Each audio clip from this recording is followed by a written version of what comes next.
গ্রামে সবাই তো তেকে দেখে অনেক কান্না করছে, আর এমও অনেক কান্না করছে। তে তো সবার দিকে তাকিয়ে বলল, তোমরা যদি এভাবে কান্না করতে থাকো তাহলে মনে হয় না আমি যেতে পারবো। আমার যাওয়াটাকে আর কঠিন করে দিও না, তোমরাই তো আমার শক্তি। তোমরা যদি এরকম করে ভেঙে পড়বে তাহলে আমাকে কে সামলাবে বলো তো? আর আমাকে এয়ারপোর্টে কাউকে ছাড়তে যেতে হবে না, আমি ড্রাইভারের সাথেই চলে যাব। ওখানে যদি তোমরা যাও তাহলে মনে হয় না আমি যেতে পারবো, তাই তোমাদেরকে যেতে হবে না, আসছি। তেকে সবাই বিদায় জানালো। তে তো গাড়ির মধ্যে উঠে আর একবারও ঘুরে তাকায়নি। তের গাড়িটা বেরিয়ে গেল। তে চলে যেতেই সবাই কান্না করছে আর বাড়ির ভেতরে ঢুকছে। এইদিকে সোফার মধ্যে সুগা বসে বলল, তোমরা এভাবে কান্না করছো কেন? তোমরা কান্না করো না। কান্না করবো না? তে যে চলে গেল, মেয়েটা যে বাড়ি ছেড়ে চলে গেল, আবার কবে আসবে তার নেই ঠিক। ও আম্মু, তুমি টেনশন করো না, তে একটু পরে বাড়ি আসবে। বাড়ি আসবে মানে কি বলছিস সুগা? ওকে যে নিয়ে আসা সে ঠিক নিয়ে আসবে, তাই তোমরা টেনশন করো না আম্মু। বলছি কি আব্বু আম্মু, তোমরা বিয়ের আয়োজন করো, আমি আর জিমিন মিলে শপিং করে আসি। সুগা, তুমি কি বলছো? আমরা কিছুই বুঝতে পারছি না।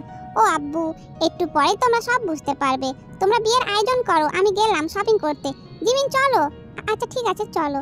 জিমিন, তুমি কি কিছু জানো? সুগাকে কিছু বলেছে তোমাকে? বলো। আম্মু, আমি কিছু জানি না, কিন্তু তোমার ছেলের কথা শুনে মনে হলো সত্যি সত্যি মনে হয় এখানে বিয়ে হতে চলেছে। তাই তোমরা বিয়ের আয়োজন করো আম্মু, আমরা যাই শপিং করতে চাই। তারপরে এইদিকে তো সবাই সবারই মতো রয়েছে। ওইদিকে তে কান্না করতে করতে এয়ারপোর্ট থেকে দৌড়িয়ে বাইরে বার হয়ে আসছে। বাইরে এসে দেখে কিনা জাংকুক দাঁড়িয়ে রয়েছে। তে তো জাংকুককে দেখে চুপচাপ দাঁড়িয়ে পড়ে, মাথাটাকে নিচু করে। জাংকুক প্রচন্ড পরিমাণে রেগে আছে, এতটা পরিমাণ রেগে গেছে কি জাংকুকের চোখ লাল হয়ে গেছে। তাই তে জাংকুকের দিকে তাকিয়ে থাকতে পারছে না, ভয়ে মাথাটা নিচু করে কান্না করছে। জাংকুক তের কাছে আগিয়ে গিয়ে তেকে বলল, কি রে তে, তোর তো ফ্লাইট একটু পরেই ছেড়ে দেবে, তো তুই এখানে কি করছিস? যা তোর ফ্লাইটে যা। তে কোনো কথা বলছে না, মাথাটা নিচু করে চুপ করে দাঁড়িয়ে রয়েছে। জাংকুক আবার চিল্লিয়ে বলল, কি রে তে, আমি কোনো কথা বলছি তো কানে যাচ্ছে না? তোর ফ্লাইট ছেড়ে দেবে, চল তোকে আমি তোর ফ্লাইটে বসিয়ে দিয়ে আসি। না না, তোর ফ্লাইটে নয়, আমি তোর বাড়িতে পৌঁছে দিয়ে আসি তোকে, চল।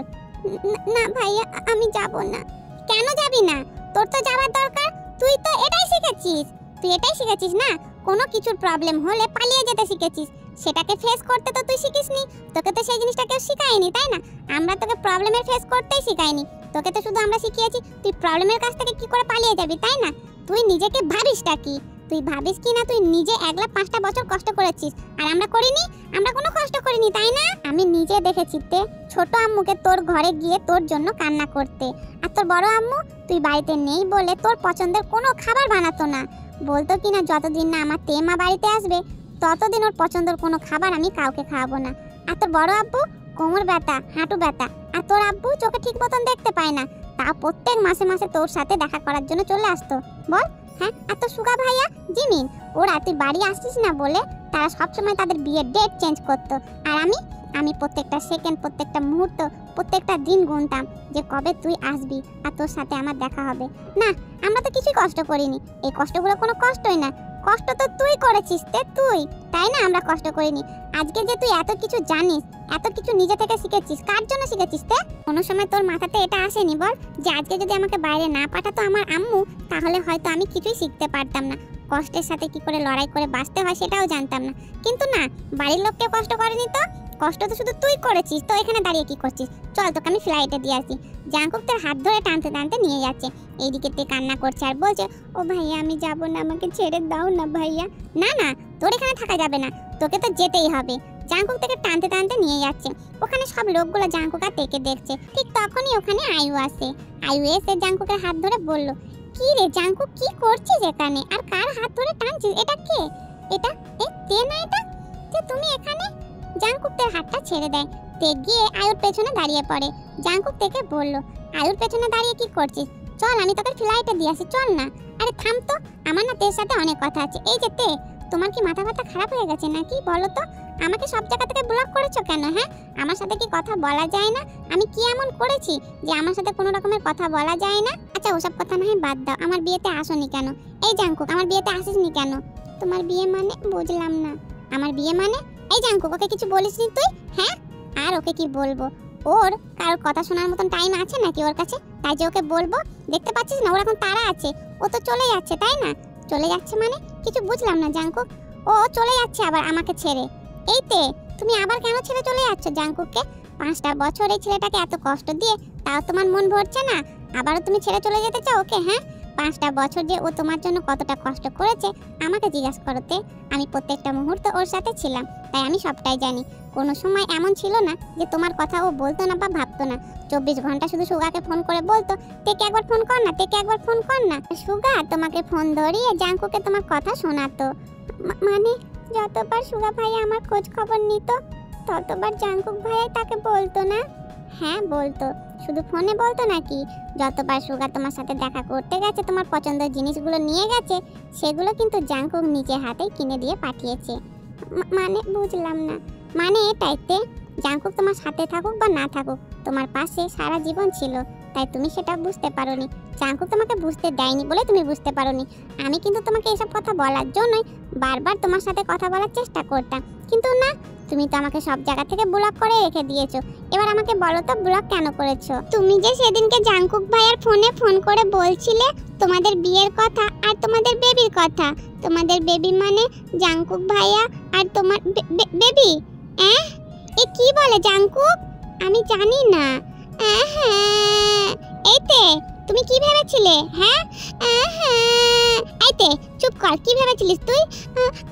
আমি ভেবেছিলাম। হ্যাঁ তুই কি ভেবেছিলিস?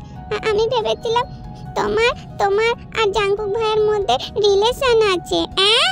হ্যাঁ, তার জন্য তো আমি এখান থেকে চলে যাচ্ছিলাম। তো এখানে দাঁড়িয়ে কি করছিস? যা না এখান থেকে, তোর ফ্লাইট না ছেড়ে দেবে। যা এখান থেকে, চল, আমি তোকে নিয়ে গেট বসিয়ে দেবো। চল।